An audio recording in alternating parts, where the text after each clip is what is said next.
Sveiki, papasakosiu šiandieną, kaip gimė mano mintis kopti į Kilimandžaro kalną.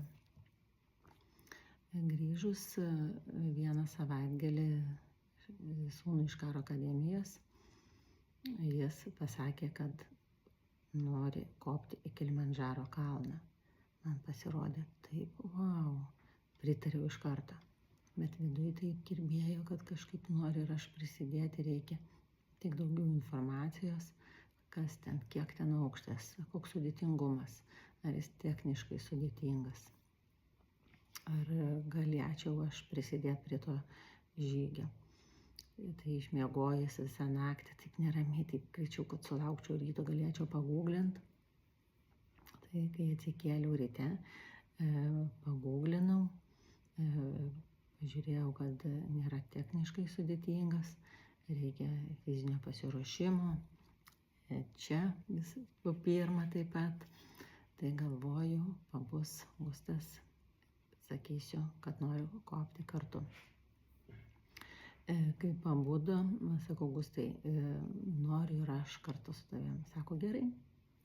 Taip gimė mūsų šitas noras kopti į Kilimandžaro kalną. Besiruošiant, pradėjau intensyviau sportuoti, apsipirkinėti, pasidarėm skiepus.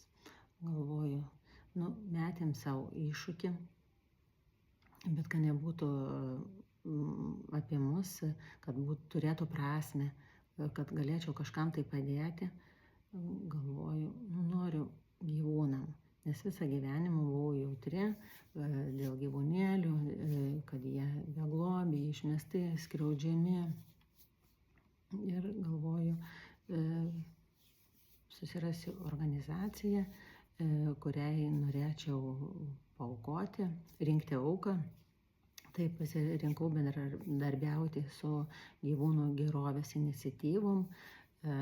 Man buvo svarbu, kad ši organizacija dirba ne vienerius metus, siekia iš esmės spręsti gyvūnų gerovės problemų priežastį, rūpinasi teikti teisinę pagalbą, šviečia visuomenę, gina gyvūnų teisės, siekia pokyčius įstatymuose, bendradarbiauja su gyvūnų globos namais, kovoju su žiauriu elgesiu.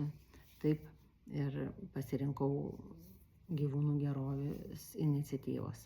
Parašiau jiems laišką ir gavau gražų atsakymą taip.